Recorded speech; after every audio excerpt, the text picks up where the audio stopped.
Good morning, Senator the Honourable Michaelia Cash, Federal Minister for Employment, Skills, Small and Family Business, the Honourable David Pisoni, Minister for Innovation and Skills, Simon Walker, Managing Director of NCVER, colleagues, ladies and gentlemen, welcome.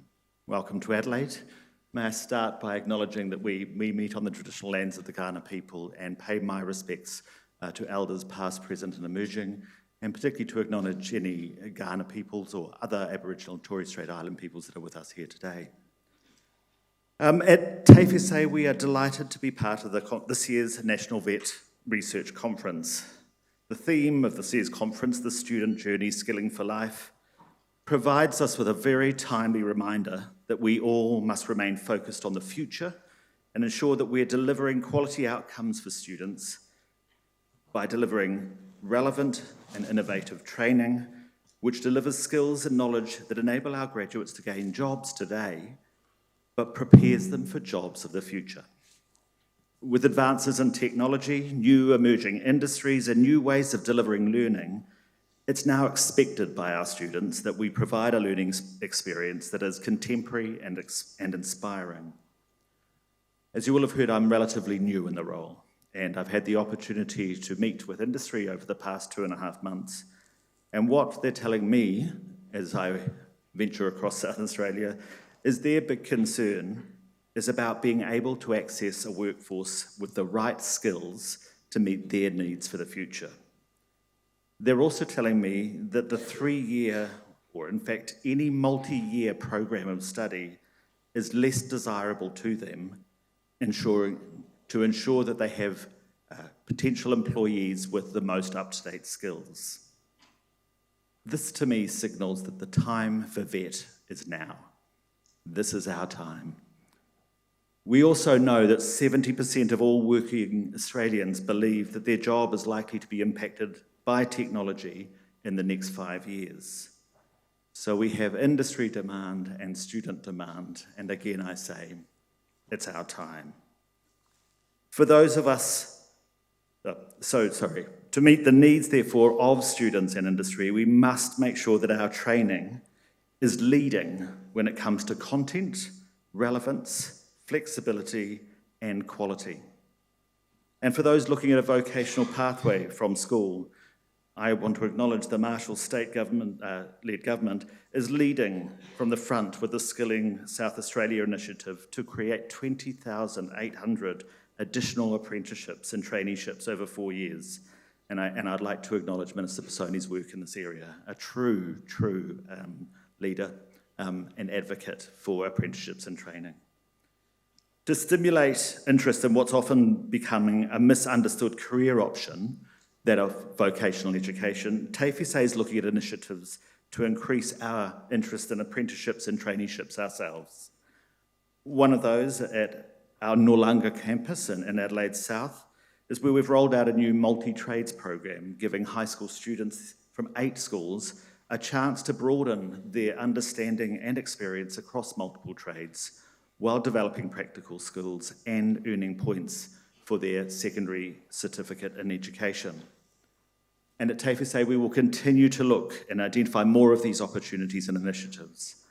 I'm absolutely determined to ensure that we are playing our role to be part of building the workforce for the future by supporting the growth of local industries with the right education and training. And we'll look to utilise new technology where we can to give students a quality education experience.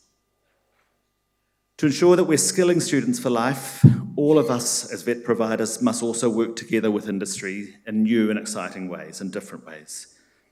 TAFE SA is a key partner of a recently launched Microsoft trainee program, which will help create a pipeline of IT talent for South Australia.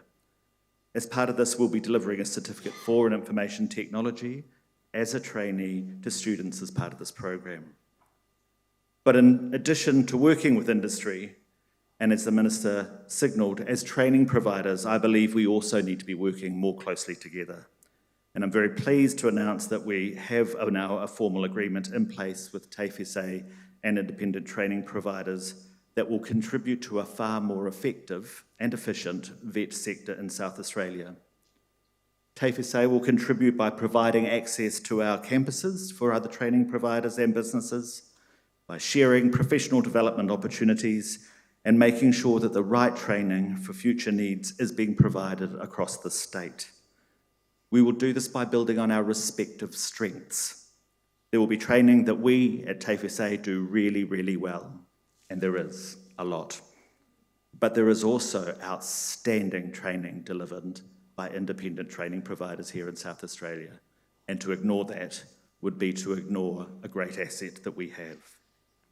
This initiative will provide better results for students, and it will meet the needs for the South Australian economy.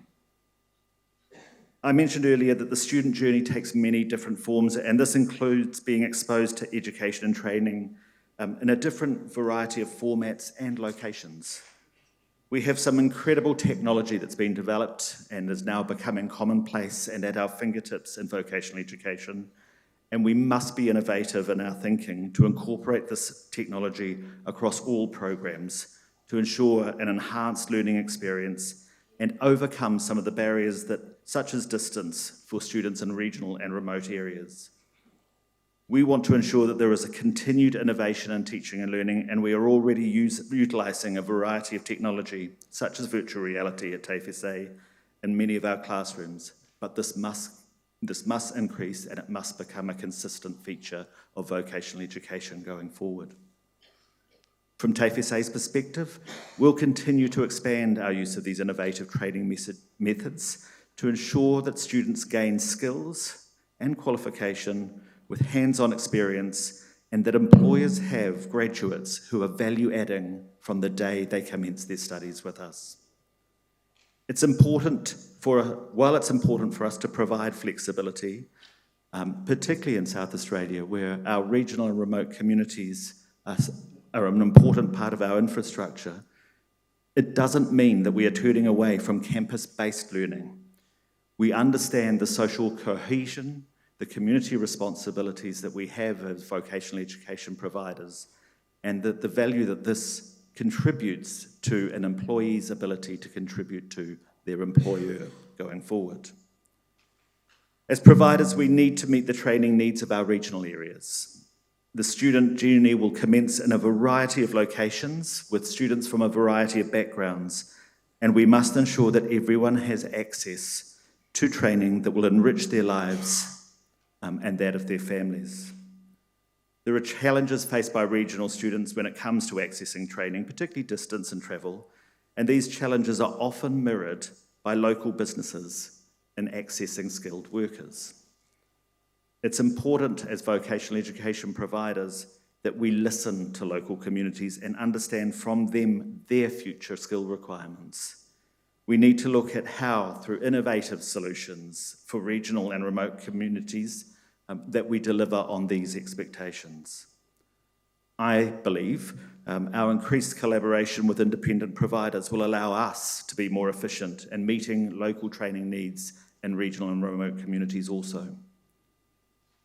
There are some wonderfully skilled and talented teaching staff across the vet sector, and I salute those of you here today. You fulfilled such an important role in the student journey. Teachers, many of whom possess a real passion for the craft that they teach, provide such a great launching pad for students who become armed with the latest skills and techniques.